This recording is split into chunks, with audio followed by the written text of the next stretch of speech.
मोदी सरकार गिरने वाली है। मैं आपको गारंटी करके दे रहा हूं, हाइड्रोजन बम के बाद नरेंद्र मोदी जी अपना चेहरा इस देश को नहीं दिखा पाएंगे।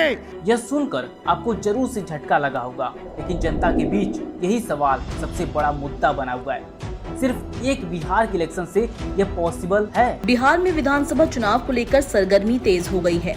चुनाव आयोग द्वारा तैयारियों को अंतिम रूप देने का काम अब अपने अंतिम पड़ाव पर है। तो यह कैसे हो सकता है और क्या सच में मोदी सरकार गिरने वाली है?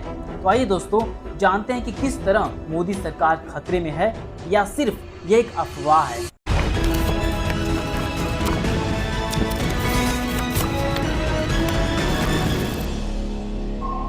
इतिहास गवाह है कि कोई भी गठबंधन सरकार चाहे कितनी ही मजबूत क्यों ना लगे, पल भर में गिर सकती है।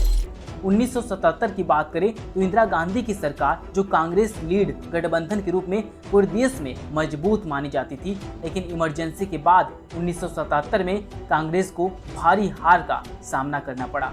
इसी तरह 1999 में अटल बिहारी वाजपेयी की सरकार, बीजेपी लीड एनडीए गठबंधन सरकार भी बहुत मजबूत दिखाई देती थी, लेकिन अचानक उनका सबसे बड़ा सहयोगी दल यानी कि जयललिता की पार्टी ने अपना समर्थन वापस ले लिया।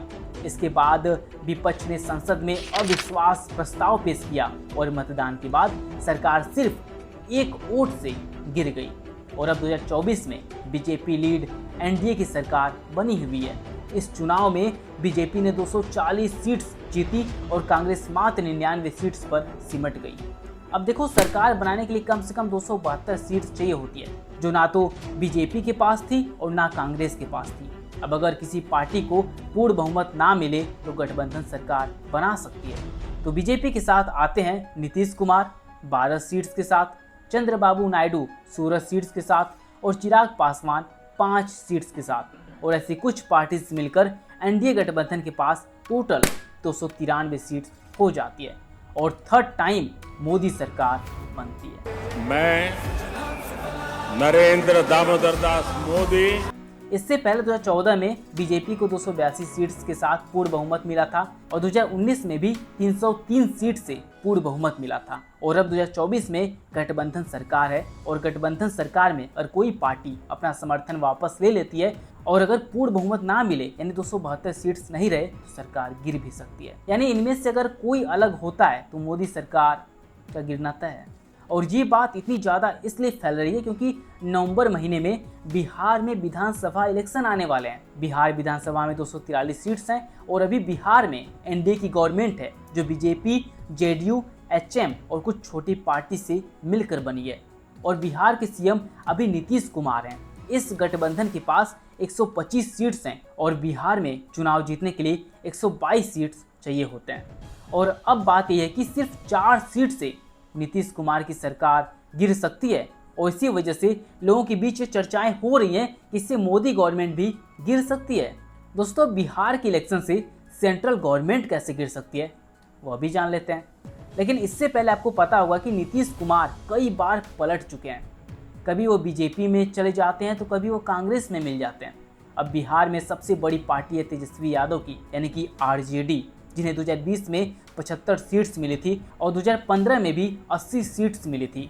बिहार में कांग्रेस के पास 19 सीट्स है और आरजेडी के पास 75 सीट्स हैं और कुछ छोटी पार्टीज मिलकर महागठबंधन बना हुआ है और इनके पास टोटल 110 सीट्स हैं।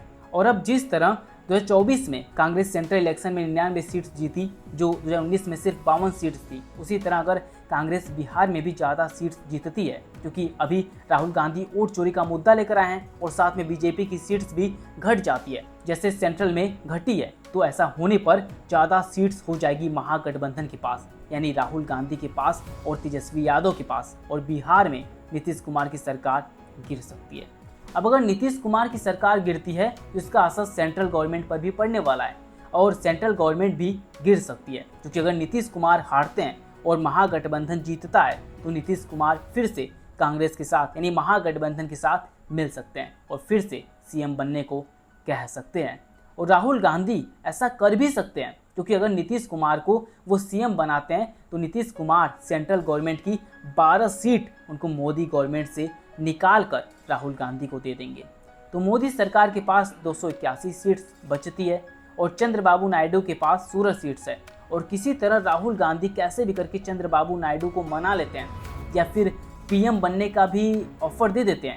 और अगर चंद्रबाबू नायडू अपनी 16 सीट्स के साथ राहुल गांधी के साथ मिल जाते हैं तो नरेंद्र मोदी के पास अब सिर्फ 265 सीट्स बचेगी और सेंट्रल के अंदर सरकार गिर जाएगी। और अगर बीजेपी गिरती है तो एकनाथ शिंदे भी इंडिया अलायंस में आ सकते हैं, क्योंकि एकनाथ शिंदे के पास 7 सीट्स हैं। इसके बावजूद इन्हें महाराष्ट्र का सीएम नहीं बनाया जाता है। यह अभी महाराष्ट्र के डिप्टी सीएम है और अगर ये कांग्रेस में आते हैं तो इन्हें सीएम पद भी दिया जा सकता है। तो इस तरह सेंट्रल में बीजेपी के पास 258 सीट्स बचेगी और इंडिया अलायंस के पास ज़्यादा सीट्स आ जाएगी, उनकी गवर्नमेंट बन जाएगी।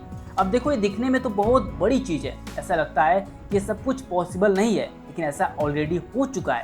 जब इमरजेंसी के बाद 1977 के इलेक्शन में इंदिरा गांधी को करारी हार मिली, उस समय विपक्ष में सभी पार्टी मिलकर एक कॉम्बिनेशन बनाते हैं और 295 सीट्स के साथ सरकार बनाते हैं।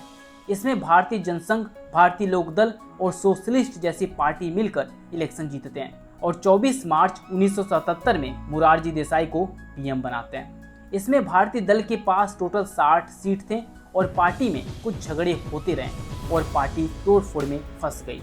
और 1989 में मतलब कि इलेक्शन के 2 साल बाद भारतीय लोकदल के लीडर चौधरी चरण सिंह बीजेपी छोड़कर कांग्रेस में मिल जाते हैं। कांग्रेस के पास उस समय 154 सीट्स थी और भारतीय लोकदल के पास 60 सीट्स थी और ये दोनों मिल भी जाती हैं तो भी 214 सीट्स होती हैं। तो कांग्रेस ने अपने साथ छोटी छोटी पार्टीज को जोड़कर सरकार बना ली ओनली 2 साल के बाद ही। और कांग्रेस ने चौधरी चरण सिंह को पीएम बना देंगे ये कहकर अपनी पार्टी में ले लिया था और वो आ भी गए थे। तो दोस्तों, बिहार में इलेक्शन आने वाले हैं और लोग यही बातें कर रहे हैं कि क्या ऐसा हो सकता है, तो क्या चंद्रबाबू नायडू को पीएम बनाने का ऑफर दिया जाएगा या फिर नहीं, आप मुझे कमेंट बॉक्स में जरूर बताएगा। और अगर आपने राहुल गांधी का कमबैक वीडियो नहीं देखा तो यहाँ पर क्लिक करके जरूर देखिएगा, अपना प्यार सपोर्ट दिखाएगा। बहुत बहुत धन्यवाद।